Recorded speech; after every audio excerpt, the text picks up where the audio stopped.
Today's class is dedicated by our dear friends Dr. Michael and Liz Michelle in loving memory of Rebbetzin Sarah Michelle, Sarah Bas Rabbi Chiel Mechel, in honor of her 13th yahrzeit on the 23rd day of Cheshvan. Her 13th yahrzeit on the 23rd day of Cheshvan, Chaf Gimel Cheshvan.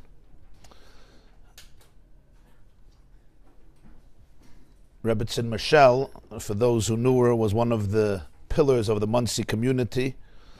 I think one of the founding mothers of the entire Munster community. She arrived in Auschwitz in the spring of 1944 as a young teenager. She came from a city called Veretsky near Munkac, the Czech, today what you would call the Czech Republic, and survived the horrors of the Second World War. She saw her parents led to their murder on the very same day that they arrived in Auschwitz. She survived, went on to marry, achieve higher education, developed an amazing career, and excelled as a Rebbetzin, a wife, a mother, devoted grandmother, and she was one of the founding pillars of the early Monsey community. She moved there in 1956. So today's class is dedicated in her honor. And I want to wish the entire Michelle family that her memory should remain an eternal source of love and light and inspiration to you and the entire family and the community and all of the Jewish people. La'arichis yamim v'shanim toivos. And thank you so much. Today's class is also dedicated by our dear friend from the Holy Land, Esther Rus Shalom, in memory of her beloved husband, Rebbe Eliyahu Yaakov Ben Leah, on his yahrzeit, the 24th day of Cheshvan. Tehei Nishmasei Tzrura B'Tzerer HaChayim, and may his memory remain an eternal source of light and love and inspiration and blessing to you and the entire family. Thank you very much. We're going to explore, Be'ezer Hashem, today, one scene in the opening of Parshat Toldot that is, you could feel the intensity of the moment. Rivkah has been waiting for a child for many years. The Torah says in the beginning of Parshat Toldot that Yitzchak got married to Rivkah, but she was barren, she could not have a baby. And as the Torah says, what happens is they pray. Why do they pray? Ki akarahi, because Rivkah was infertile. The way the Torah puts it in the beginning of Parshat Toldot is Vayetar Yitzchak LaHashem lenoichach ishtoi ki akarahi. Yitzchak davens to Hashem in the presence in front of his wife because of her state. She can't have a child. Hashem responds and Rivkah becomes pregnant. It would be a very promising moment, a very happy and joyous moment. What she waited for so many years is now about to be fulfilled. But the Torah says it was not so simple. And here you see in the first source, Toldot Perek Chafei Pasuk Chav Beis, that's Genesis chapter 25, verse 22, the beginning of Toldot. You have it in the Hebrew and in the English. Vayisroitzetzu habonim bekirba. The children struggled within her. Vatoimer, she says, Rivkah says, Im Kain, if this is the case, Lama ze anoichi, which literally means, why am I? This is a very intense question. Lama is why, ze this, anoichi I am. In other words, something happens that she questions, not only who am I, but why am I? The words Lama ze anoichi. Now the commentators explain these words in different ways. I see even in the English translation here, they put in a few words. You could see they're not in bold. If the pain of pregnancy is so great, why did I pray for it? The literal words, what she says is, Lama za anaichi, why am I? So there was something so painful, so tumultuous, so difficult, so challenging about this pregnancy that it causes Rivkah to question something about her very existence. Why am I? So what does she do? Vatelech lidreish es Hashem. She needs clarity, she needs solace, she needs direction, comfort. So she goes to inquire of God. She seeks out, she needs God to give her direction. And the next pasuk says, Vayomer Hashem la, and Hashem says to her, Shnei goyim bevitnech. There are two nations in your womb. A goy is a nation, a people. There are two nations in your wombs. Ushnei lu'umim mimeyayich yiparedu. Two civilizations or two nationalities or two powers will diverge from your womb, from within you. Ula'im eloim yematz. And one will gain strength from the other. Meaning, the upper hand will pass from one to the other. Ula'im, la'im literally means nationality, one power. Mila'im, from the other one, yematz will gain its strength. They won't be on equal footing. Like Rashi says, one rises, the other one falls. One rises, the other one falls. One will gain its strength from the other one being subservient. V'rav yavai tzayir, and the elder one will serve the younger one. Vayimlu yameh laledes, her pregnancy reaches full term. V'hinei soimim bevitna, and indeed there are twins in her womb, and she gives birth to these twins. As the Torah continues with the story, the older boy named Esav, and this younger boy named Yaakov. Now, obviously, this detail is an important detail to understand the entire continuation of the story. I don't have to stand here, and it also would be inappropriate for me to talk about the fact that pregnancies are often tumultuous and difficult. I don't think I should be the one talking about it, certainly not in the presence of so many Nashim Tzidkaniyas. So obviously, what Rivkah experiences is more than the regular patterns of humanity, where a mother who's pregnant experiences difficulties and challenges. She's carrying a person, and here she was carrying two people. This caused her to question her identity. Rashi even says, she asked and she said, Lama za'anaychi, why was I even praying for this? In other words, there was such a pain here that it caused her to question the very desire to have a child. Now that's a very, very intense moment because she was waiting for so many years. First of all, after her marriage, Rashi says, waited 10 years till she was ready, and then another 10 years. And then only afterwards, Yitzchak was praying, so she waited for so many years, according to Rashi, more than 2 decades. That's a very long time. And now finally it's happening, but there's something so painful that she says, Lama zanech, why did I even want this? I didn't know what I was getting into. So this was way above and beyond the regular tumultuousness or physical pain and difficulty and challenge. Something intense is happening here. This bickering of the children is causing her not just to say, this is hard, I need bed rest, I don't know why anybody gets into this, which we understand, but to the point that, Lama za'anaychi, why am I? And it's interesting, she doesn't even say the words, did I realize what I'm getting into? She's questioning her anoichi. Why am I? Not only what am I, why am I? And she needs God's direction. And then she hears a message. And the message apparently calms her down because she continues, life moves on. And what's the message? The message is, there's two nations inside of you. There's twins. It's not just one child, there's two children, and it's really two nations. It's like two identities. And this dramatic statement, there's two nations in your womb, and two powers will emerge from your womb. And one will gain strength by defeating the other. And this somehow brings some form of solace to Rivkah, but the question is why? The pain is still there, the tumultuous is still there. Whatever she experienced before, she's still experiencing. It's not like Hashem says, we'll heal the situation, it'll be much better now. But nonetheless, when she hears this message, it's not one, it's two. She could calm down. The question, Lama za'anaychi, is solved. Why am I? She doesn't have that question anymore. What is it that she heard that calmed her down? That allowed her to be able to endure this with more equanimity, with more comfort, with more confidence.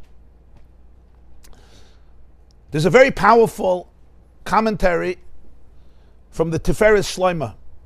It's your second source after the verses. You'll see Tiferes Shloima, Parshat told us. Tiferes Shloima is a very famous Hasidic work that was written by Rabbi Shloima HaKoyen Rabinowitz, known as the Rebbe of Radomsk. Radomsk is a city in Poland, South Poland. And Rabbi Shloima of Radomsk was one of the great tzaddikim, Hasidic masters of his day. And he wrote a commentary called Tiferes Shloima, which literally means the beauty or the splendor of Shloima, which was his name. He passed away in the year Tov Reish Chavav, 1866. So he has a commentary on this, explaining what perturbed Rivkah so deeply to question her existence, and how this profound lamentation was solved, or at least healed somewhat. And he says as follows, I'll read inside and explain. Tiferes Shloima tells us, Pirush Rashi says, Oiveres al pischei Torah, Yaakov mefarchis lotzes, Oiveres al pischei avodas gelulim, Esav mefarchis lotzes. Rashi says, what was the nature of the struggle? It wasn't just the physical difficulty and challenge of taking care of two babies, two fetuses developing. But there was a deeper pain here, because they were bickering in different situations. Rashi says whenever Rivkah passed a place of faith, of spirituality, what's called Pischei Torah, doors of Torah, Yaakov began bickering, one fetus began kicking, in other words, trying to come out. And when she passes ashrams or monasteries or centers of idolatry, of paganism, the second fetus is bickering and gets excited. This is what bothered Rivkah so much. If this is what bothered Rivkah, this wasn't solved. It's not like it changed afterwards. So what's the change? So he says as follows. This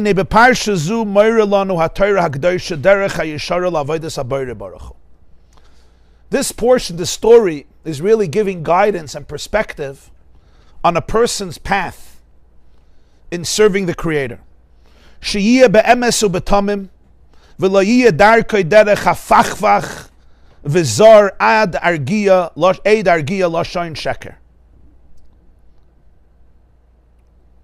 There's two paths. One person is hafachvach. Hafachvach means I'm very ambivalent. I change colors.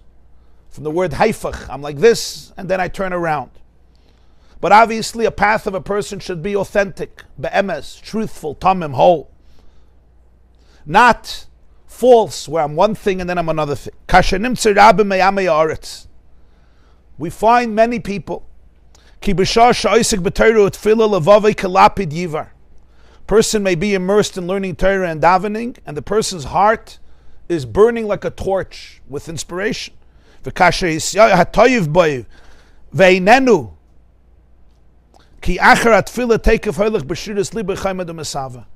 then a few moments change and it's all gone. The davening is over, the spiritual experience is over, and the person's emotions and cravings take a very opposite direction. This is the meaning. It says in the beginning of creation that Hashem saw that the light was good, and He separated between the light and the darkness. What does it mean He saw that light was good? V'darshu Chazal say, Rashi also brings it, it's inappropriate, it's unworthy that light and darkness should serve together, mixed like a cholent. So therefore He separated them. It says, how can light and darkness function together? If it's light in the room, it's not dark. If it's dark, it's not light. It says Hashem created the light. He saw the light was good. What does it mean He saw light was good? It shouldn't be mixed with darkness, and therefore He separated between the two. They're naturally separate entities. If it's either light in the room, it's not dark in the room. What does this mean? Doesn't make sense. There's a deeper hint here. The paths of Torah and Avodah, serving God, represent light. The various cravings or addictions in a world that may be lowly and disgraceful are called dark. And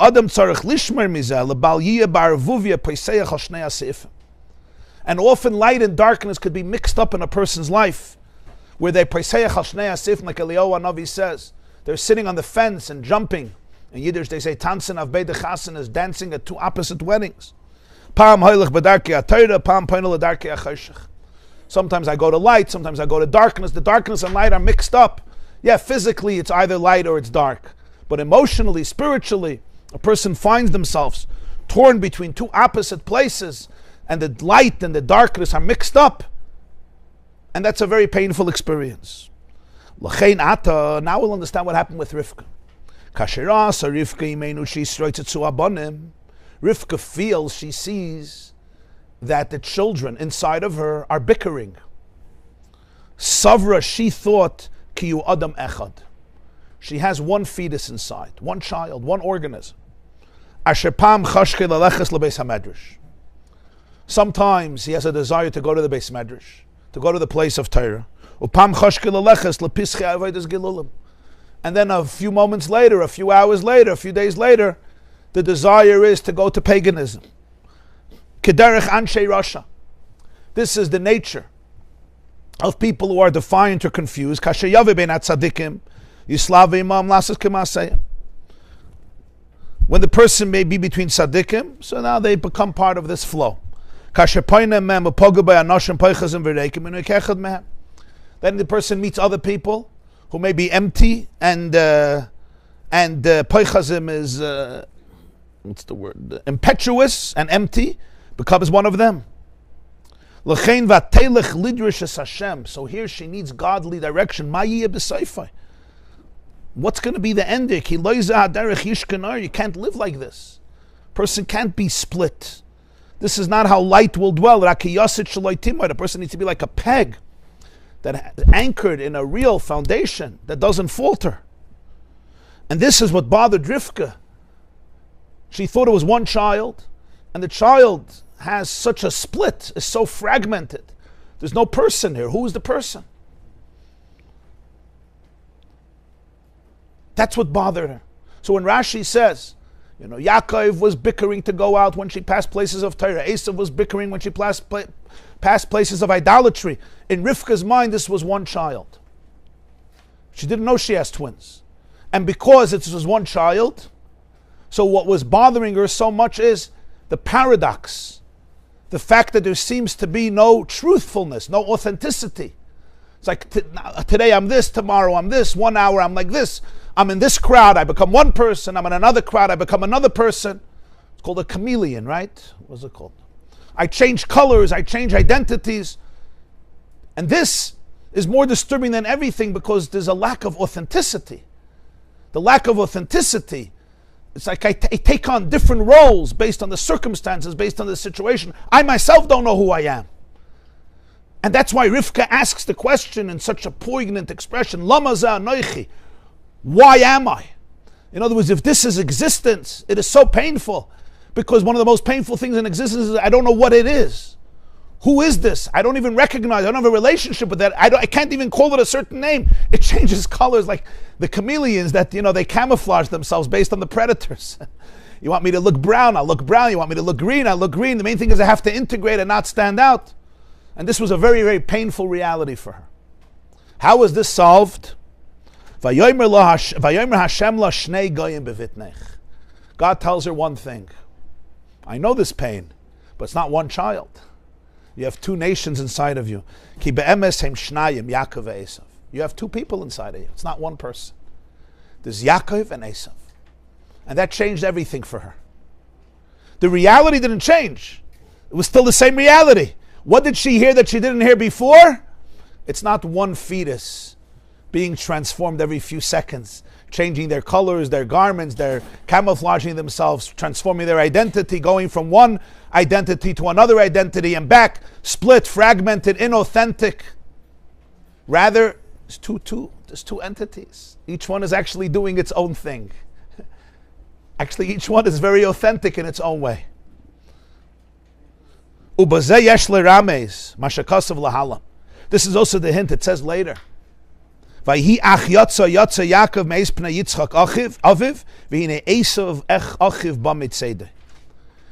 comes and brings the food to his father Yitzchak. And as he walks out, as he goes out from his father Yitzchak, Esav, his brother, arrives from the hunt. L'rames al hanal. This represents the paradox we're talking about. Vayihi lashon tsar. The Gemara says when it says Vayihi and it was, it's a painful expression. Kasher nimtza ish hafachfach b'maisav. It's when you see a person who's a fachfach. A fachfach again means this person who's a chameleon, who's constantly changing colors. Like somebody once said, I am a man of principles. And if you don't like my principles, I have other principles. Hafachfach b'maisav. The person is involved in a mitzvah. He's in a state of Yaakov, or she's in a state of Yaakov. But the moment this person walks out from the presence of Yitzchak, his father, representing I finish my davening, or I finish my service. Suddenly I'm a different person. I walk out of Yitzchak and suddenly I'm a different person. Suddenly Esav is here. Mitzeder from the hunt. The other side, called Sitra Achira, prevails over the person with all types of the cravings of this world. Because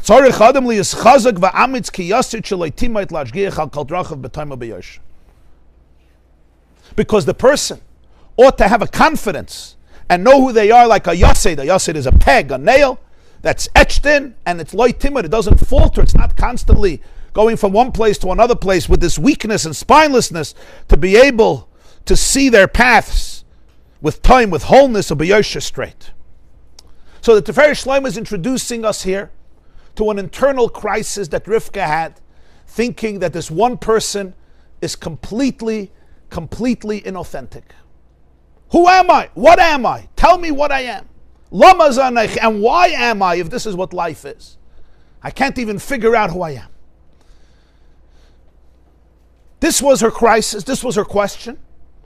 And the way Hashem calms her down is, not that the reality changes. It's not like the rest of it was fine. Esav suddenly became a different person, Yaakov became a different person. By telling her, there's really two nations inside of you. And they're going to be already from the womb, Yiparedu. They have two separate entities. Ula'ay milayim yematz. And one gains, how do they translate the upper hand will pass from one power to the other and back again. There's a shift of power. In other words, they're never going to be equally powerful. In the hierarchy, one will be on the top and one will be subservient to the other. That's a very intense reality. That's your reality, Rivkah. And now Rivkah could go home, and as the Torah says, her pregnancy is completed. Vayimlu yamel aledes, it's full term. In other words, the anxiety somewhat ceases. She gives birth, 2 healthy babies, as the Torah continues the story. Essentially, what we're being introduced here is to one of the profoundest challenges that a person has in their own internal life. So what with the story about Rivkah is not just a story about the Jewish matriarch, one of the founding mothers of the Jewish nation, the first Jewish couple of the first Jew, the first person who was born as a Jew, which is Yitzchak, and this is his wife. So obviously you're dealing with the foundations of the Jewish people. And because it's the foundation, it's really an archetype. It's representative of a timeless story within each person. So now let's see how this story that we just learned with Rivkah becomes personally applicable to every person. So here we have the next source. It's the second to the last on the page. And this is from Tanya, Perek Tes, chapter 9. The Balatanya writes, the Torah says in Parshat Toldot, of course, in this story, what does ula'oim milayim yematz again mean? That power passes from one to the other. Yematz comes from the word ometz. Ometz means courage, strength, fortitude, right? Amitz v'chazak. So la'oim, one nation or one power, one nationality, from the other one will gain strength. Meaning the power will pass from one to the other. So the Balatanya says, Ki haguf nikra ir ktana. The story of Rivkah and her tumultuous pregnancy is a story about every person. It's a physical story, it's a historical story, but it's also a metaphor for life, which is why the story makes it into the Torah, because Torah is a blueprint for life. It's a roadmap for our voyage. Ki aguf nikri irktan.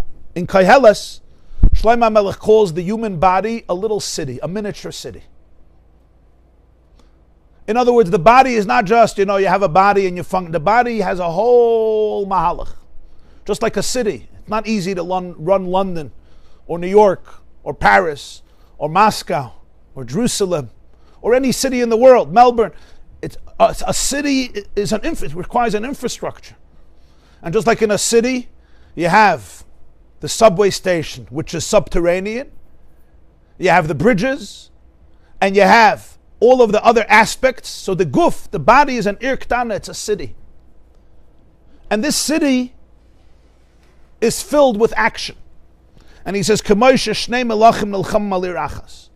sometimes have two kings, two rulers, fighting over one city. Each one wants to conquer the city and rule over it. Dahainu, what does it mean, rule over the city? What does that look like? What does it mean? That they should have a sign that you're the ruler? It means lahanig yoshveha kiritzayna. What does it mean that I want to rule the city? What does that look like? I want that all of the inhabitants should be aligned with my will. Each king wants that they should be aligned to his direction in whatever he decrees. So you have two kings fighting over a city. What are they fighting over? They're fighting over the entire population, and therefore the entire direction of the city. How everybody is going to live, how everybody is going to behave, what will be its constitution, what will be the edicts they will follow, what will be the lifestyle, etc. The same is true. We have two souls. Ha'elokis, the divine soul. But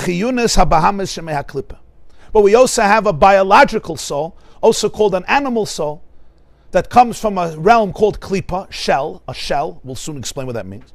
Nilchama zu im zu. They are quarreling, they are fighting with each other. They're in a kamp, a milchama, in a war with each other. Al haguf, on the body, v'chol eivarov, and all of its limbs, all of its organs. Just like the two kings are fighting over every inhabitant of the city. The entire infrastructure of the city they want to capture. They want everyone living in the city should be under their rule. I'm the king. I'm the ruler. This is what happens with these two souls in the body. And this is what Hashem is telling Rivkah, Ula oim ila oim yamatz. The power passes from one to the other. And it's this conflict that created such a crisis in Rivkah. And when she heard there's two souls, it relaxes her. Now, what does this mean? What is the Baal HaTanya teaching us? What is he really teaching us here? So let's see the last source here. So a few chapters later in Tanya Perek Ches, chapter 28. V'loi ketos ha'olam. We must heal the mistake of the world. Tos is an error of the world. World means, what we call the regular conception of the world. Shetoyim lo hichiach min nefilas hamachshava zara miklal she'ein tfilasam klum. They make a mistake. People they want to prove from the fact that an alien thought just fell into my head, fell into my brain. Machshava zara means an alien thought, a disturbing thought. Nefila, it fell into me. They want to prove from that, miklal she'ein tfilasam klum. This means that if this happened in the middle of davening, my davening was worthless. She'ilu ispal, they have a good proof. She'ilu ispal al karoi v'nachain. If you would have davened appropriately, like a mensch, if you would have been praying the way you should, you wouldn't have these ridiculous thoughts. Alien, strange, maybe disturbing, maybe vulgar, maybe promiscuous, or certainly distracting, very, very discouraging, very depressing. If I'm really into it, I'm into it. The very fact that I'm experiencing all these thoughts, what does it prove? It proves that I'm a fake, fraud, and phony. You remember you used to say that? Bob Grant on the radio, no? That's probably where I got it from. It's before fake news. You're a fake, fraud, and phony. I know I just popped in, but it popped in. I guess it fit in there. Right? I'm a fake, I'm a fraud, I'm a phony. Of course, it's all with F, 3 Fs. Very, very powerful thought. This is how the world perceives things. In other words, either I'm real or I'm not real.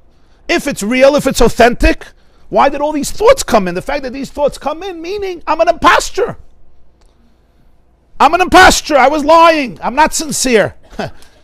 Maybe other people think I am. I have my eyes closed, but I know what's happening inside of me. So the Baal HaTanya says this is a to'us ha'olam. This is an error of the world, meaning it's a very common error. Why? Why? If I'm authentic, I'm authentic. Didn't we talk about the fact that a person should not be a chameleon? 1 minute I'm like this, another minute I'm like this. So he says these words. And this is what Rivkah learned at this moment. V'ha'emes haya k'divreyem. It's beautiful words. Truth would have been on their side. In other words, their words would have been truthful. That they're lying, they're insincere, their davening is worthless. Im hoisa nefesh achas levada hiya mispalalas. If they had one soul, one consciousness, and that soul is the one that's davening, and it's the same soul that is experiencing all these disturbing thoughts. Then they would be right. Who are you? Who are you? Don't you have an identity? Isn't there anything you believe in? Is there something called you? And this would be a true conclusion. I'm fake. Yes, I don't have an identity. 1 minute I'm like this, 5 minutes later I'm a different person. Today my name is this, and tomorrow my name is something else. It doesn't have to be tomorrow. It could be maybe 3 seconds later, or 20 seconds later, or a minute later. Then they would have been right. If they had one soul, one consciousness. And the question is, who are you? If you were sincere about this, why is it that 60 seconds later you're having the exact opposite thought? Aval be'emes la'amite, but what's the truth? The truth is, a person doesn't operate on one level of consciousness. You don't have one soul. You don't have what's called a mono brain. We don't have one brain. We have different parts. Shtei nefashos. Two complete, different set of, two batteries. Two different operating systems. Two states of consciousness, what he calls two souls. And there's a battle, there's a fierce battle in the brain. There's one physical brain, but there's different parts that want to capture the brain, that want the brain to belong to it. Like we learned before, there's one city, but there's a lot of kings. And they all want this city should be mine. And everyone in this city should be under my direction. You follow my rules. I'm the boss. I'm the king. So this poor brain is like, okay, who's the boss? Tell me who's the boss. So you have two different souls. Everybody wants to rule. And not rule 50%. I want exclusivity. A ruler is one ruler. You can't have, what do they say? Two chefs spoil the food. There's one boss in the kitchen. Who decides what things are going to run like? When you have so many different people deciding, it could be a disaster. So everyone wants exclusivity. I want it should be mine. The city is mine. The body is mine. Each one wants that the brain, the mind should be filled and saturated with this soul exclusively alone. The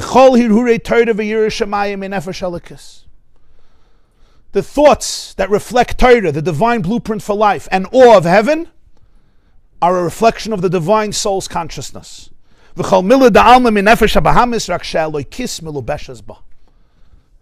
there's also everything connected to living in this world. And that's a reflection of the animal consciousness, but the divine soul is enclosed in it. So they're not two separate entities that live in different countries. One is enclosed in the other one. Since when a person understands this, he says, you don't prove that your davening was inauthentic and insincere just because you have these very, very challenging or disturbing or alien thoughts, because of course there's different souls operating, different operating systems. Each one has a different message, and it doesn't mean you're inauthentic.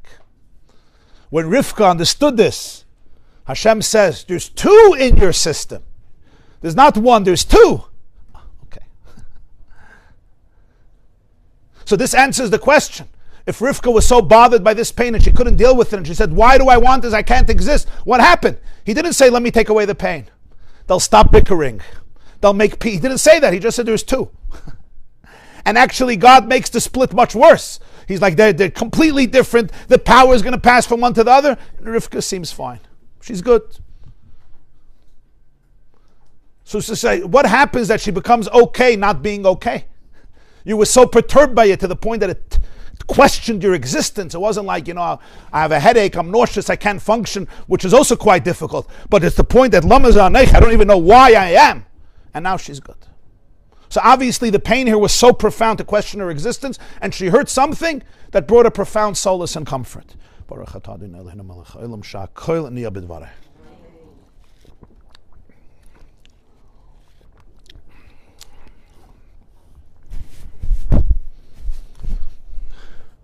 So this is such a foundational point that we learn here from the Rivkah story, because it's so real when you talk about every person's life. Because one of the greatest questions, or one of the greatest challenges that people have, is exactly this dilemma that the Baal HaTanya raises here in such vivid terms, and that is, in Rivkah's words, you can't say it better, Lama ze anochi. Who am I and why am I? That question is a very, very deep question. Why would Rivkah ask this question? Why does anybody ask the question? And the answer is because we see there's so many different voices inside of us. And these voices can change literally from minute to minute, from hour to hour, never mind from day to day, from week to week, from month to month, and sometimes, forgive me, within the same 20 seconds. So many paradoxical thoughts and instincts and emotions and drives and experiences emerge within the human psyche. And the person asks themselves, which one is real? It's like we're juggling, you catch this thought, and then there's another one, and then there's another ball that comes from a different direction. And when a person finally thinks that they reach some form of conclusion, and like, this is who I am, suddenly we could be surprised and startled by how fast we're triggered, and we go into a completely different state. And the general question is, and of course in every person's life it's so different and it manifests itself in so many diverse ways, but the general principle is, on one hand, in each one of us, there's so much love. People want to be good. They want to be loving. They want to have an open heart. They want to give love. They want to receive love. We want to connect deeply. We want to be present. We want to show up to life with a joyful presence. Anybody, yeah?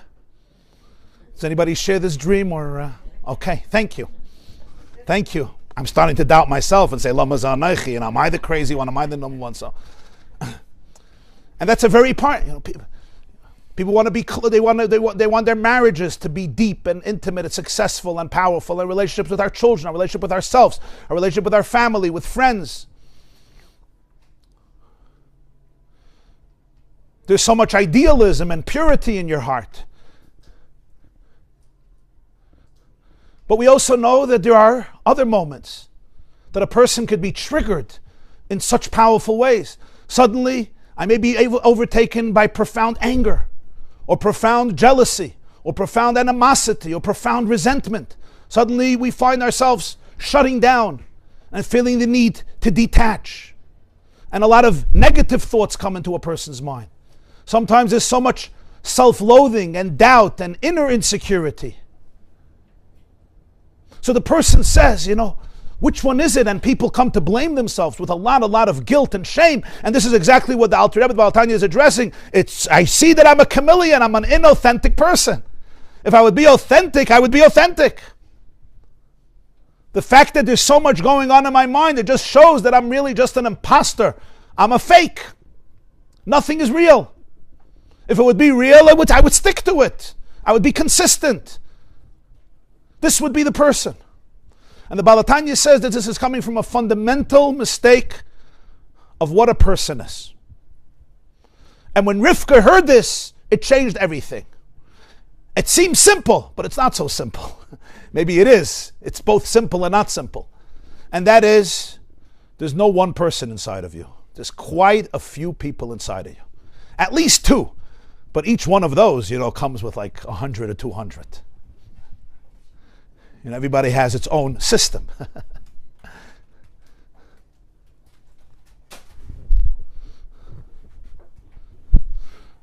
So imagine I'm in a room, there's a board meeting. You ever went to a board meeting? Did you ever have the luck to be at a board meeting, like of a shul or of a school? Okay, if you did, you know what I'm talking about. If not, you're probably lucky. Right? And it's a big board, and everybody has an opinion.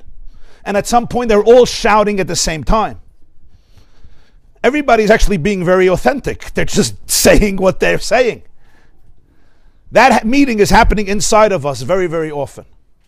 And the key in life is not to silence one voice. I may not be able to. Everybody in the board has what to say.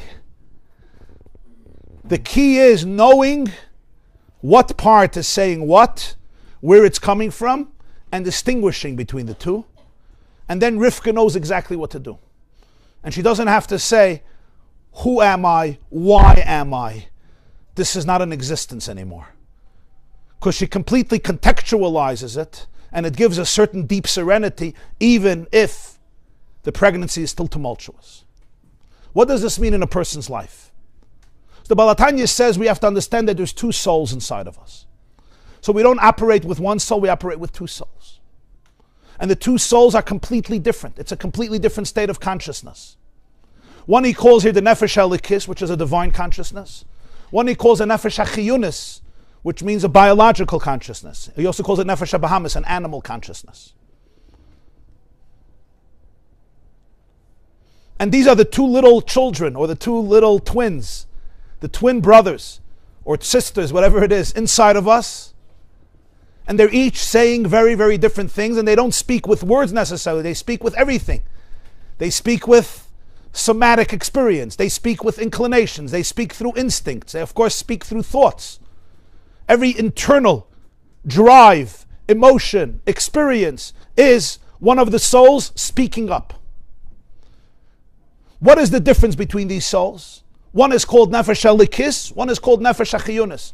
The words themselves tell us the difference. One is called a divine soul, the other one is called a biological soul, Nefesh HaChiyunis, meaning it's responsible for biology, it's responsible for giving life, it's responsible for survival. It's like the soul in the blood. It literally operates all of the biological systems that keep us physically alive on earth. That's what it is. That's why it's called Nefesh HaBahamis. It's the soul of an animal. It's an animal consciousness. Because essentially every animal, every living organism has a consciousness and a soul that is its entire operating system. It allows the bioelectrical currents that cause the physical the system that works to help this person keep alive. This is responsible for it. Like the Torah says, Ki nefesh habasar b'dami. It's the soul of the flesh that's in the blood. So our circulatory system functions in miraculous, intricate, incredible ways. That's the biological soul responsible for it. The same is true with the digestive system. The same is true with the respiratory system. And the same is true with the urinary system. You're a doctor. You want to tell us all the 9 systems? And it's really, we have around 50, 60 trillion cells in our bodies. Somebody got to take care of 60 trillion little kids. You know how hard it is to take care of 7 kids, and never mind 12 kids, and each one has a different identity. Guess what? This poor soul got 70 trillion little babies to take care of. They're called cells. Now, they live very small babies. You need a microscope to notice them, but they are loud. The peanut gallery has a lot to say inside of you. And they got to work together. And they have to be synchronized. And each one, I don't know if you know, but the infrastructure of one cell in the body is more complex than the infrastructure of London, Paris, New York, Tel Aviv, Moscow, Melbourne, Sydney, and Los Angeles put together. You can't study a cell and be an honest atheist afterwards. You need too much faith to look at a cell and say, this happened randomly. Today, to be an atheist, you need a lot of faith. A kid came to me the other day and he says, I'm an atheist. I said, okay. How can I help you? So he says, I want to know, you seem intelligent sometimes. I listen to your classes and I say, you're not an atheist. Why not?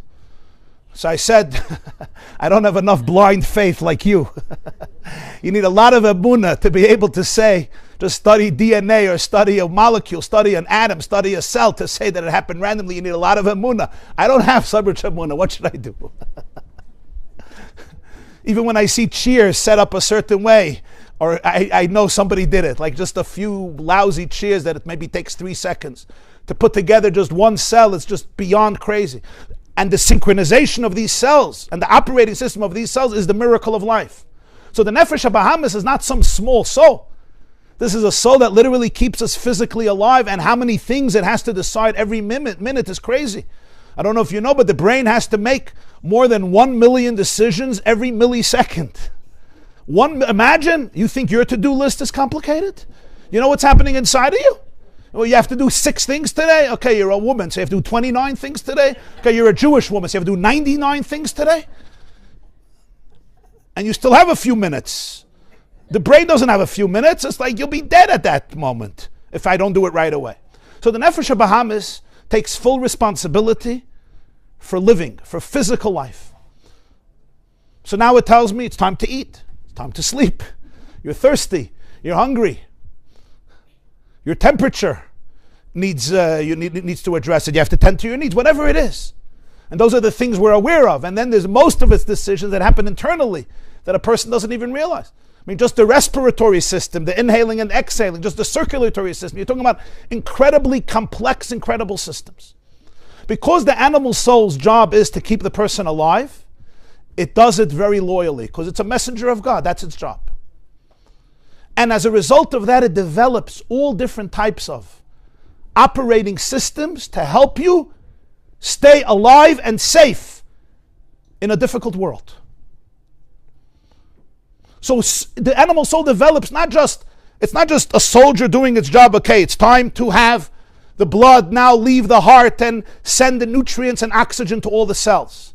Those are the biological systems. But the animal soul also develops attitudes, inclinations, thoughts, emotions, perspectives, philosophies that will help the person survive. I heard a recording of my wife's Tanya class 2 days ago, Monday. Yesterday, actually, sorry. So my brilliant wife gave a brilliant example for this.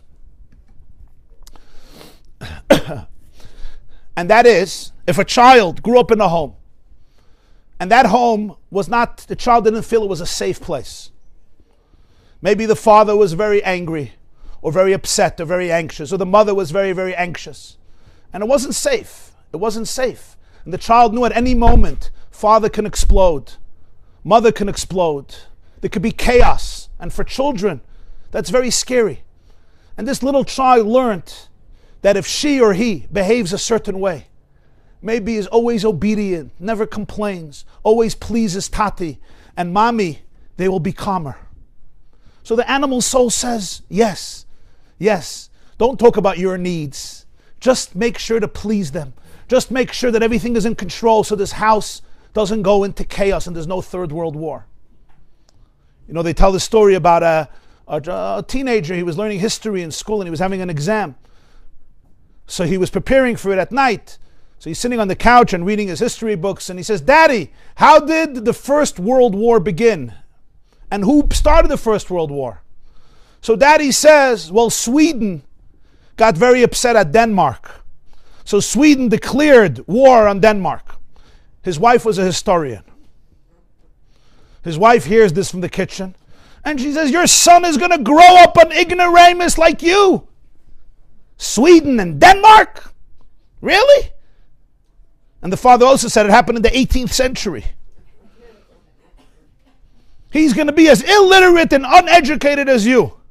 And of course, she preaches the truth that the First World War began in 1914 when the Austro-Hungarian Empire declared war on Sarajevo.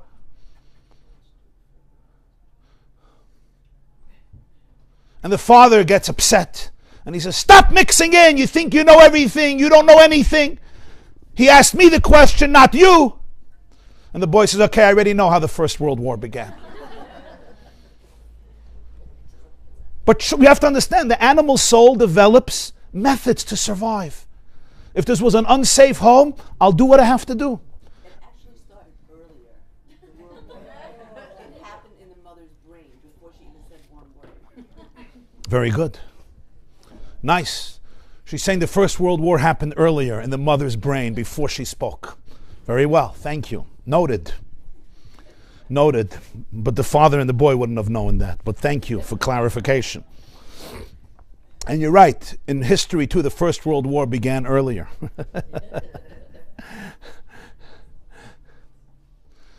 So now this child now grows up.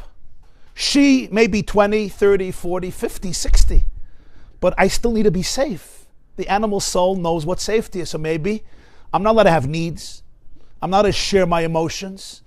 I always have to take responsibility. I always have to give. I always need to be the right people's pleaser. Because as a child, this is what safety meant. Another person maybe was very hurt emotionally, a child, and they had to shut down their heart to survive. So the animal soul said, you want to survive? We're going to stop feeling. We're going to stop feeling. If I don't feel my emotions so much, I'll be much safer, no? Computers have much less therapy needs.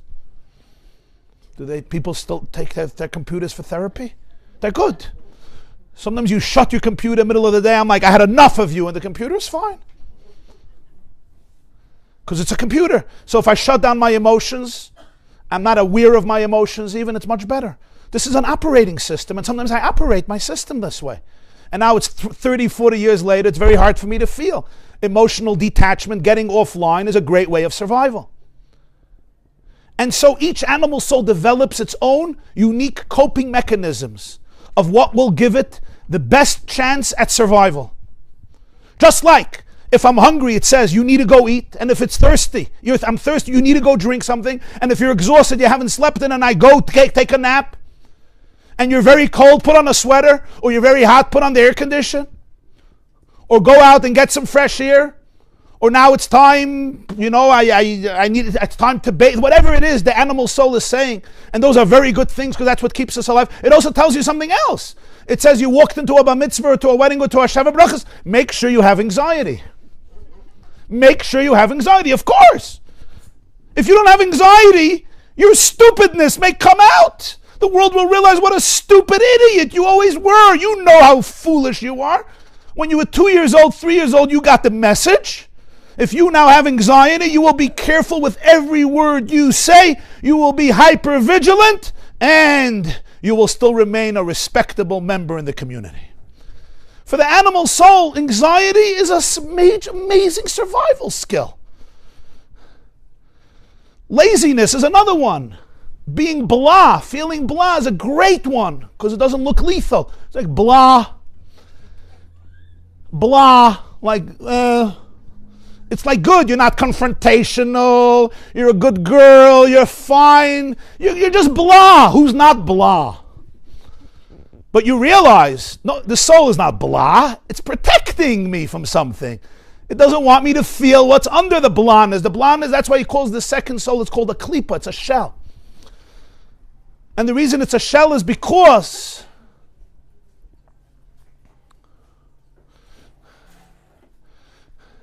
it develops its identity with husks and with shells.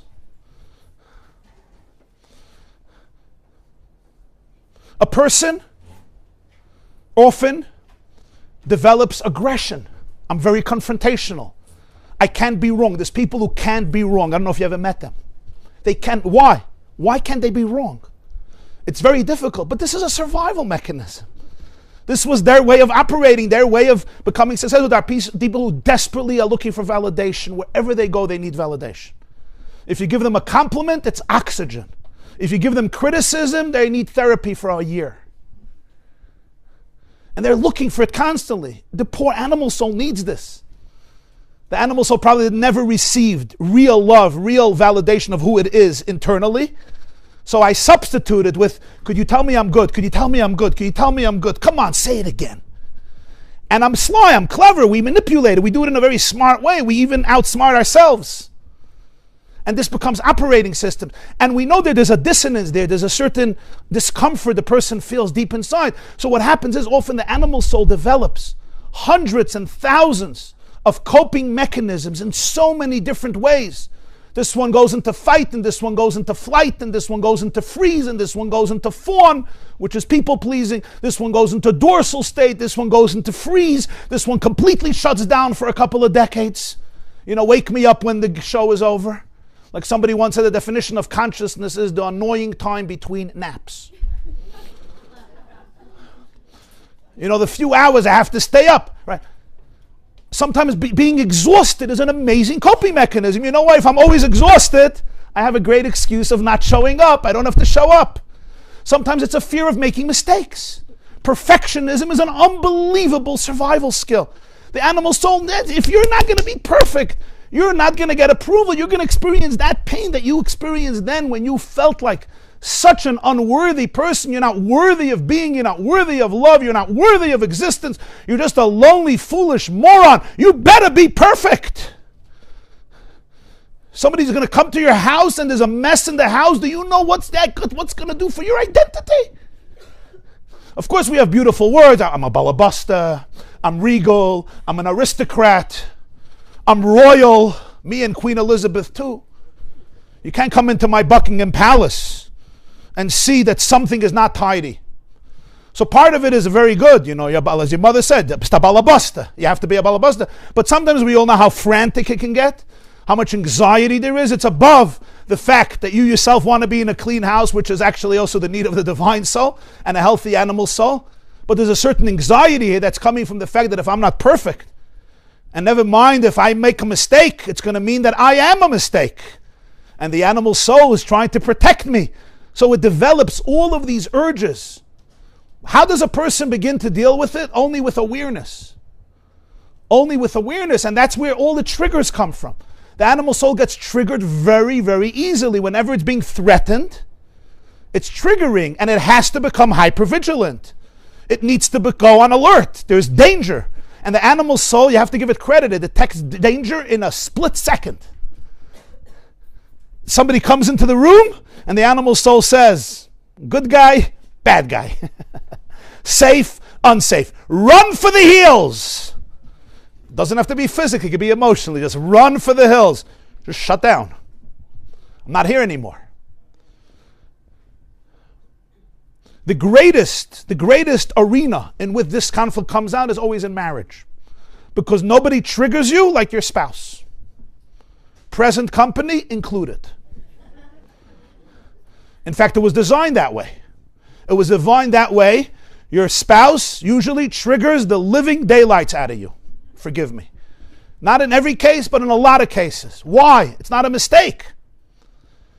It's not a mistake because God said, Loi toive yois Adam levade. It's not good for Adam to be alone. Who takes Adam out of his aloneness? Chava. How do I go out of my aloneness? Through a partner, through a relationship.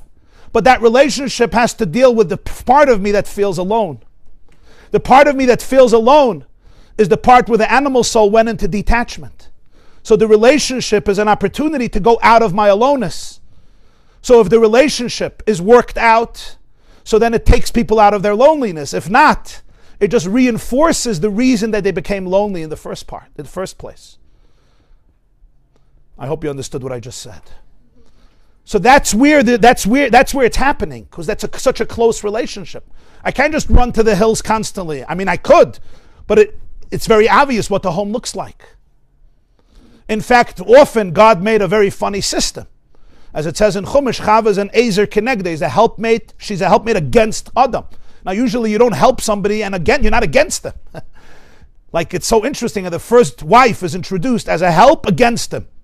Like, great definition for marriage. Make sure to help your husband by always being against him. Like, never agree with them. By the way, you come home today, your husband might ask you, so what did Rabbi YY say today? He said, it's a mitzvah not to agree with you. Ezer kenegdai. So I'm going to make an official denial. I'm not saying it's a mitzvah to disagree with him. Just 50% of the time disagree with him. Just joking. You'll figure out when to disagree with him. If you're a Jewish wife, you know exactly what to do. However, the meaning of this is very, very profound. Because what often happens is the love And we see how divine providence works. You know, it says that Hashem spends hours every day making shidduchim. Now, could you tell me, I know Shatchanim do that, okay? Sometimes they only do that. But like this God is creating this whole world, like hours every day making shidduchim, like, God, use artificial intelligence. Haven't you heard of artificial intelligence? Just put in everybody's data. They'll give you the whole history. I mean, after all, you're the author of artificial intelligence. You can figure this out. But the truth is, the whole idea of shidduchim, it's not just people getting along.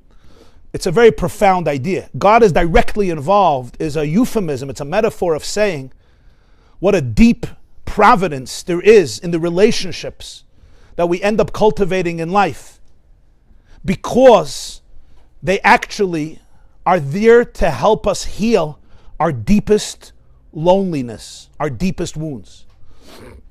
So very often, and this is, it's a very paradoxical and interesting thing, and sometimes it can be very sad, but it's also very thrilling and powerful, and it's both are true. Sometimes a woman or a man who were looking to have a relationship with a particular individual as a child, and they never did, they will try to find that relationship in the spouse, and they will choose a spouse that has similarities to that person they were desperately seeking to be connected to, hoping that this person will be able to heal the rupture that they experienced with that person.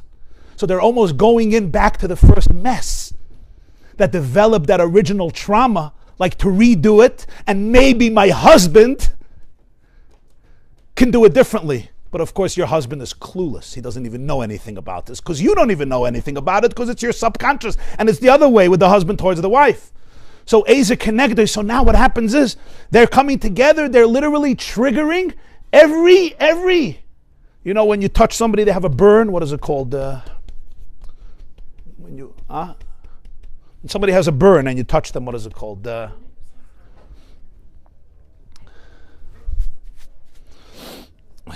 If I give somebody a hug, right, their neck has a bad burn, they're going to scream. They're going to scream. So these relationships trigger these primal wounds that are so powerful. And then one of two things can happen. Either they run further away from each other and drift away, gaslight, stonewall, become numb, apathetic, indifferent, confrontational, because it's too painful. So I go into the same survival mode I went into so many years ago, and it's my animal soul saying, you gotta live. I need to keep you safe. I need to keep you safe. This is too painful. But there's another option. And what's the other option? And this option takes a lot of courage. For this, we have to learn about the second soul, the divine soul. The divine soul is a derivative of infinite consciousness. It's divine, it's godly. In Tanya, it's called a chelik eloikami mal mamish, like a piece of Hashem. In that sense, it's never lonely. It's also never wounded. It's full of promise and confidence and strength and resilience and joy. In fact, it's whole. It's perfect. It can't be stupid. It's divine, it's godly. It sees the world and experiences the world from the divine perspective. It's also holy and sacred. It's beautiful. It's splendorous. We say about Hashem every morning in davening, Oiz v'chedva b'mkaimai. In His space, there's confidence and there's joy. In the space of the divine soul, you're always confident and you're always in a state of joy, because it's your natural organic state. It's not blemished. It can't be broken.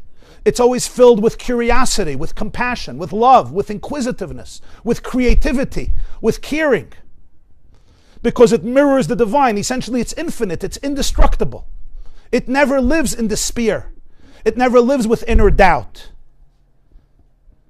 Its identity is a derivative of the divine consciousness. Therefore, it's called Ein Sof. It's infinite.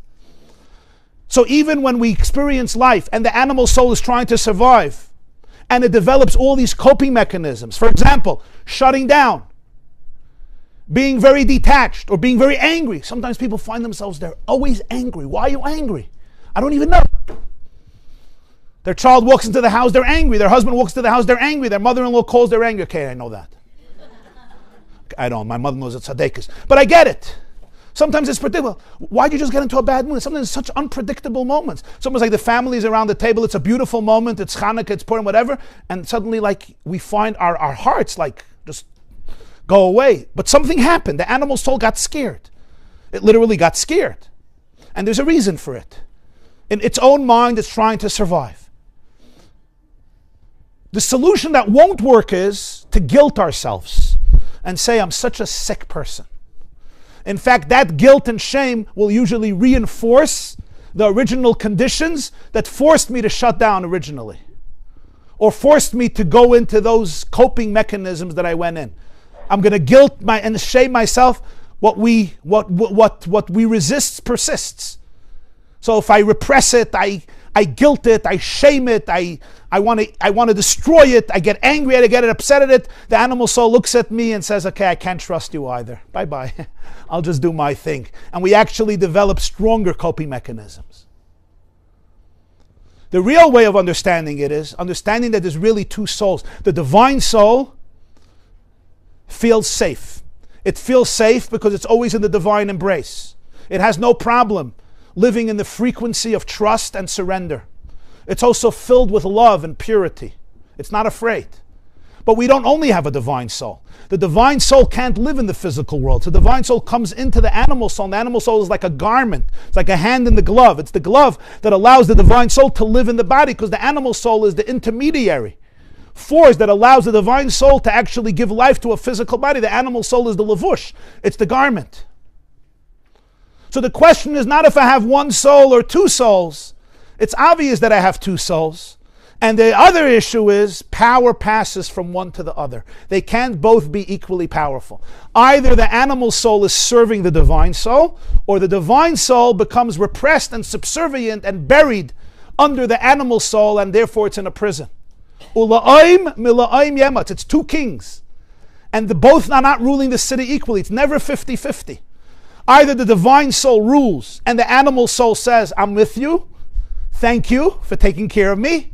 Or the animal soul doesn't trust the divine soul, or the person doesn't know about their divine soul, doesn't even know about it, and therefore it relegates it to the subconscious, it puts it into exile from its own perception, and I don't have access to my divine soul, and my animal soul runs the entire system. It would be like you have a little puppy, a little pet. It's a very cute puppy.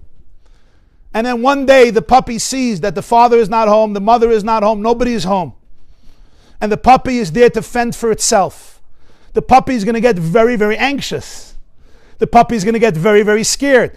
Anybody who comes to the door, the puppy will go crazy from fear because it's all alone. And now you'll ask the puppy, develop a philosophy in life. The poor puppy wasn't meant to be a philosopher. The poor puppy was just meant to be a cute little puppy. But in the vulnerability of life, the puppy has to now become its own little god. That's what happens to our animal soul. It's like a little cute puppy that's keeping us alive, but it wants to be an extension of the divine soul. It's fine. Its job is just, now it's time to go to the bathroom, now it's time to eat breakfast, now it's time to put on a sweater, now it's time to take care of whatever you have to take care of. But what happens is, often the animal soul takes on roles beyond its identity, pushes away the divine soul and says, I'm going to make all my decisions. So what can often happen is, say, and this is a very good example in a marriage, let's say there's a very deep conversation happening between a husband and a wife. The wife may share something very intimate and vulnerable with her husband, or the other way around. The husband or the wife may find themselves very triggered emotionally. They just got triggered. You sat down for a conversation because you wanted to be close. In the middle of the conversation, you find your heart running away. What just happened? So you say, oh, I'm dishonest, I'm inauthentic, I don't really want to be close, I'm a faker. No! Different parts. Your divine soul has a lot of trust because it's full of confidence, because it's indestructible. It's very whole, it has trust. It's open to real relationships. The animal soul is still there and it's scared. And your wife or your husband just said something that made the animal soul freak out. Maybe this animal soul saw its mother or father not having control over themselves and seeing how emotionally insane their house was. So this husband or wife is very scared of feeling that, and suddenly somebody's sharing a very intense emotion. The animal soul says, I'm out of here. I don't deal with intense emotion, sorry. I'm my brain. That's one of the greatest coping mechanisms of the animal soul, intellectualism. You know what intellectuals do, right? They stop believing in emotions because emotions are very volatile.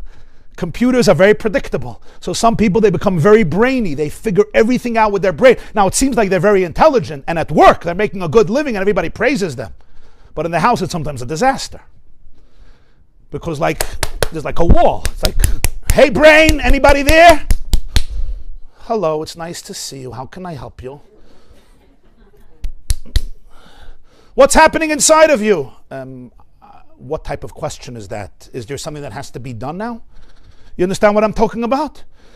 This is a great coping mechanism of the animal soul. Now, for outsiders, it makes sense. You're intelligent, you're sophisticated, you're brilliant. But in a deep relationship, it's about relationship, it's about energy, it's about emotion, it's about connectivity, it's about oneness.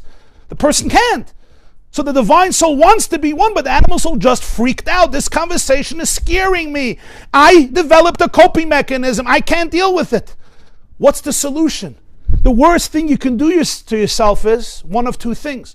Number one, shame and blame of what a horrible, dysfunctional, sick, traumatized, wounded, dysfunctional, meshigana human being you are.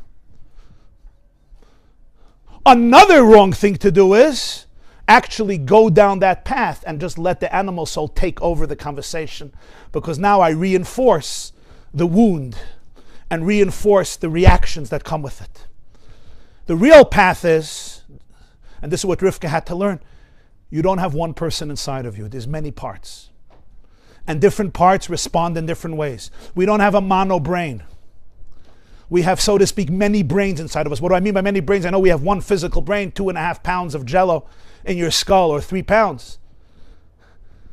But what I mean many brains is there's so many different minds, there's so many different states of consciousness. As the Tanya says, so many different souls. In your divine soul, you're amazingly whole. In my animal soul, there may be lots and lots of coping mechanisms that I was forced to develop over the years, and this became my operating system. In fact, your animal soul made you successful, and therefore you have to thank it. It's been a friend. Yes, there were difficulties in your life. It came in, it took over the situation. It made me who I am. Whatever those patterns are, I have to have compassion and empathy for everything it's carrying. Because let's face it, I'm alive. In fact, it was doing the divine job of keeping you alive. God wants you alive. And my animal soul and divine soul now get married to each other because they're always living together, because the divine soul functions always in and through the animal soul.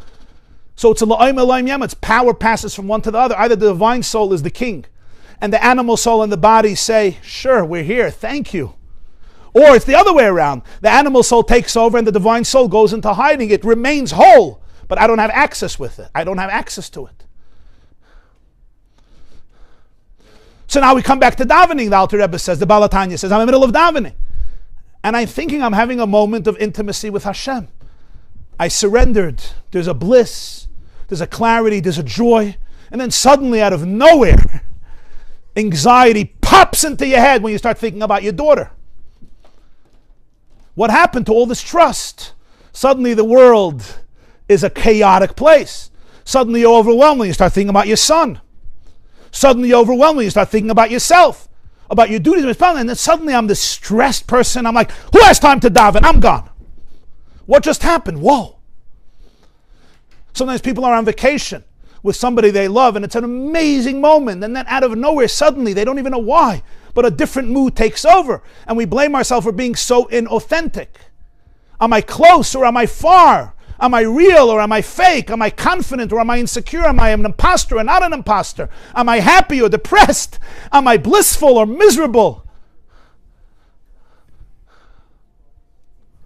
Do I see life as a blessing? Do I see life as just an incessant challenge that is so exhausting? And we have to understand that the animal soul could come in at any moment and hijack the experience, put in its thoughts, inject its perspectives, and if we go down that rabbit hole, 5 minutes later, I'm in a completely different zone. Not because you're inauthentic, but because I had to develop all these skills, quote unquote, and emotions and instincts and drives and thoughts and words and actions, and it all begins with an inner experience.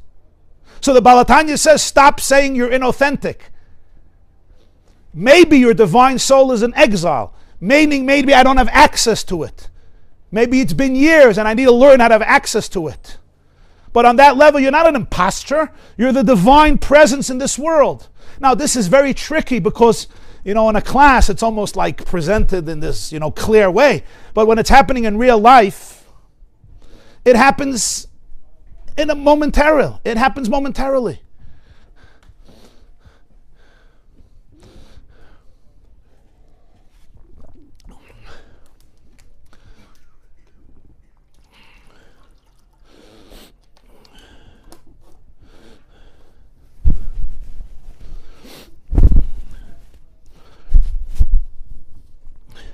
As I'm teaching this, and sharing this, my animal soul also comes into the brain. It's not only you, it's also me. I just had a message a few seconds ago. It said, do you really believe what you're saying? Do you really believe what you're saying? How convinced are you? What is that?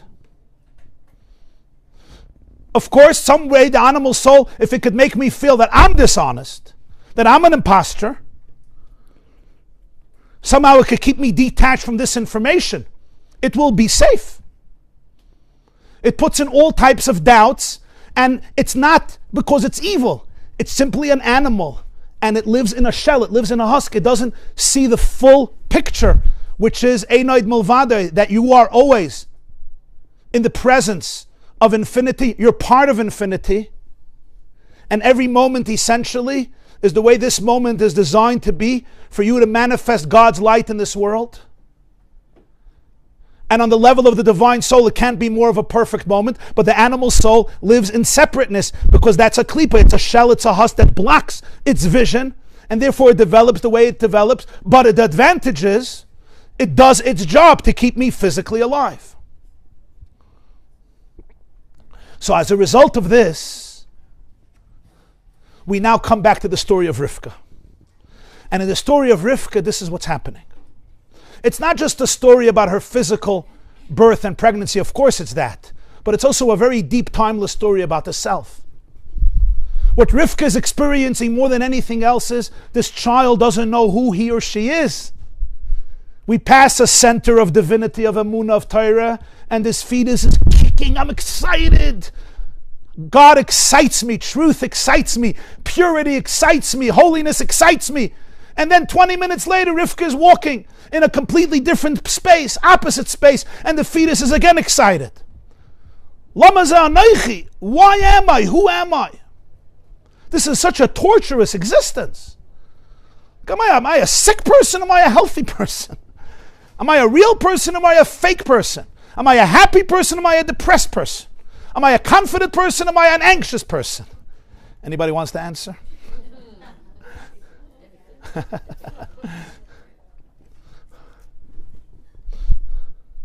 They tell the story about a Jew from Chelm, and he went to Vilna, and he comes back from Vilna to Chelm, and they say, "No, how was it?" He says, "Such interesting Jews in Vilna." He says, "Why?" He said, "I walked into shul and I meet a Jew. I meet a Jew in shul, and I see a Jew. He's a communist. Another Jew, I see a Jew, a capitalist. I see a Jew, an atheist. I see a Jew, a believer. I see a Jew who's a Bundist. I see a Jew who's a socialist. I see a Jew who's an agnostic. I see a Jew who's happy. I see a Jew who's depressed."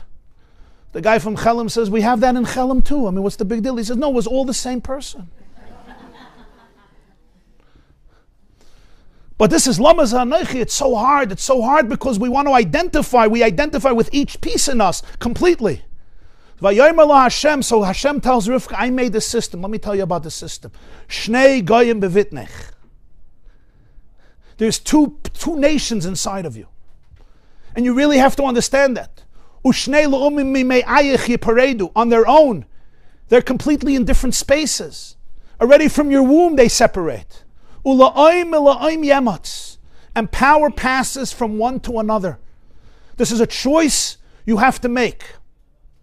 Of course, at any given moment, I can go down the rabbit hole of fear, of anxiety, of disassociation, of confrontation, of loneliness. I can go there. And I'll have all the I'll have all the justifications and reasons for it. I can get triggered so badly and just shut down and say no. And I don't even have to say it. It's the body's response to danger. The animal soul is the body. It's manifested in the body. It's very visceral. It's very somatic.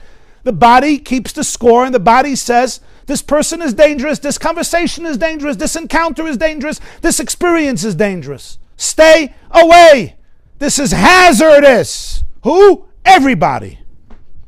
For some people, it's everybody. Just stay alone in your bedroom, lock the door, take a good book, stay to your pillow. That's why people love their phones. Why do people love their phones so much? They don't trigger you. My phone triggers me. You know, the phone, I control it. I go where I want. I watch the clips I want. I'm the one in charge. It's not a relationship. But in real relationships, it becomes very, very complex, and therefore the animal soul is screaming and the body is screaming. So Hashem tells Rivkah, you're not inauthentic. She thought it's one person who's changing colors every day, every moment, and therefore I'm so adel, I'm so refined, and then I can have such obnoxious thoughts. I sometimes get emails from women particularly who blame themselves because they thought of themselves as so holy, so pure, and then they got involved in things that were messy and immature and sometimes immoral, and they can't believe it. What they don't understand is that their animal soul was so frightened, this is their coping mechanism. And we always have to be able to choose. Who holds the driver's, who sits in the driver's seat and holds onto the steering wheel? There will be a backseat driver. The backseat driver will say, you're going the wrong way. Make a right, make a left. Take the light, take the light. There's a police car. Take the light. You're so scared. I can't drive with you in the car. You don't know what you're doing. Who taught you lessons? You drive just like your mother. There's a backseat driver. So it would be nice to open the door and throw him out of the car. You can't. He's your kid's father. You got to keep him in the car. But you don't have to give him the wheel. The way back, you got to give him the driver's wheel. This is happening inside of us. I'm driving my car. I'm holding on to the steering wheel, but there's a backseat driver. Take a right, take a left, take a right, going to park, going to cruise, go faster, go slower, take the light, don't take the light. You're lost, you're always lost, you're such an idiot. Even with Waze, you don't know what to do. Even with Google Maps, you get lost. Like, who gets lost with Google Maps? Only this idiot. Because you can't listen, because you're smarter, because it's a woman's voice on Waze, and you don't listen to women, so you have to take a turn. I told them not to have a woman's voice, because the men can't listen.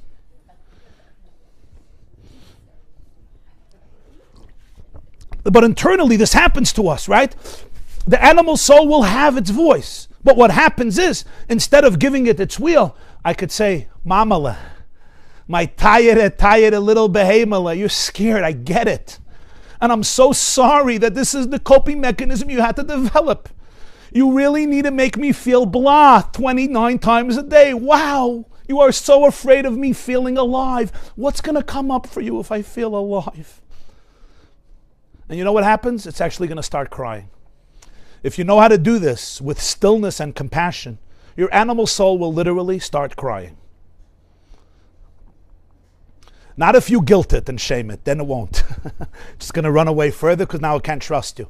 But if you really tune into it, it will start crying. I experienced this, maybe some of you experienced this. It will literally start crying because it developed this shell and became a shell of a person simply in order to survive. And it was trying to do the right thing. In a funny way, it was trying to do the right thing. What is so hard is not to become defensive.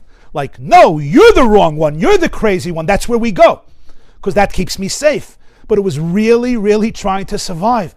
And it's so painful to be able to acknowledge that. And then to be able to help it unburden that need to remain detached, to remain numb, to become a shell of itself. That's what it means. It comes from klipa. It so easily becomes a shell of itself.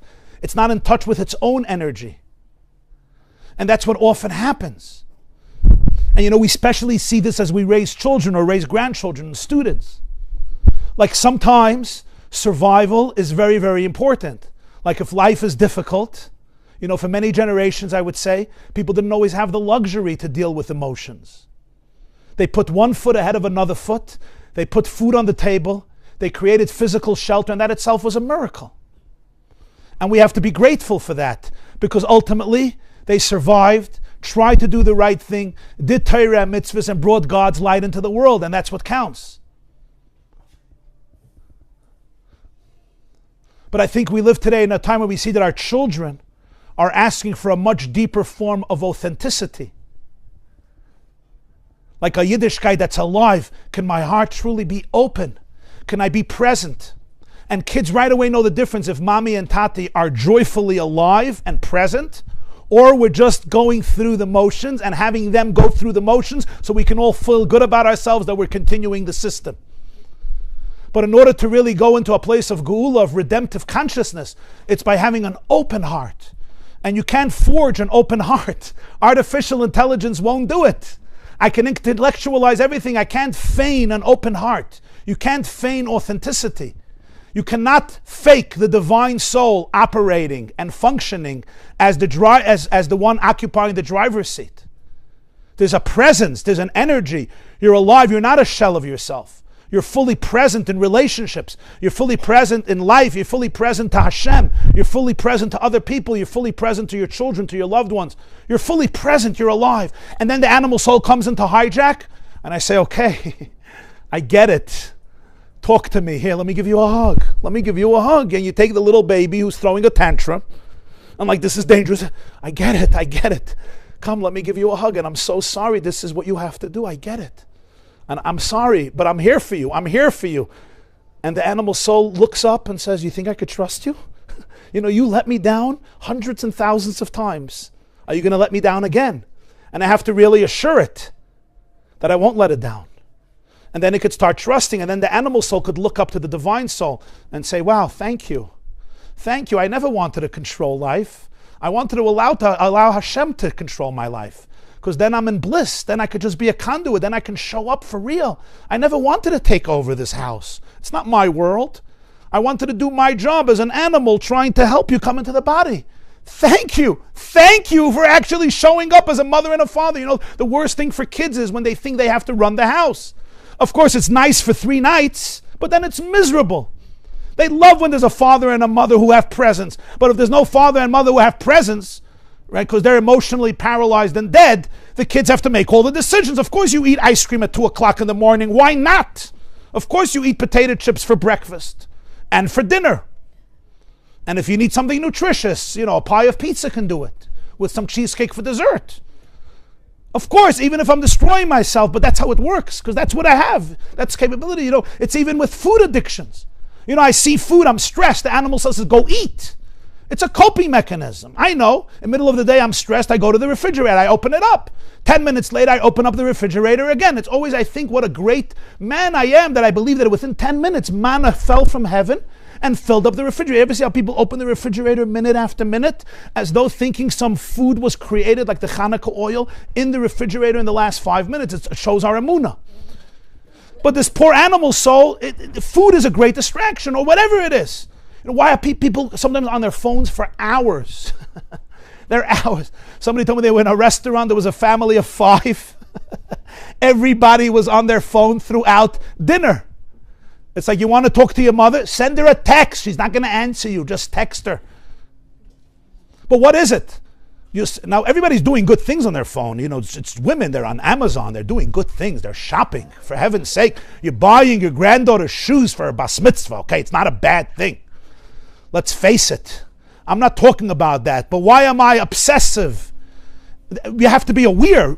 I'm running because it's very hard to be in stillness, as we spoke last week. So now it comes together. So Rivkah is feeling this lama za'anoichi. The worst thing is the dishonesty. I feel so dishonest. I feel so inauthentic. I just gave a class. Do I believe anything I said?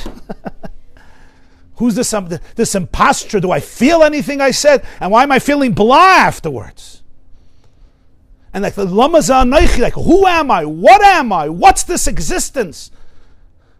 And why the conflicts? Closeness and distance, like in a few minutes.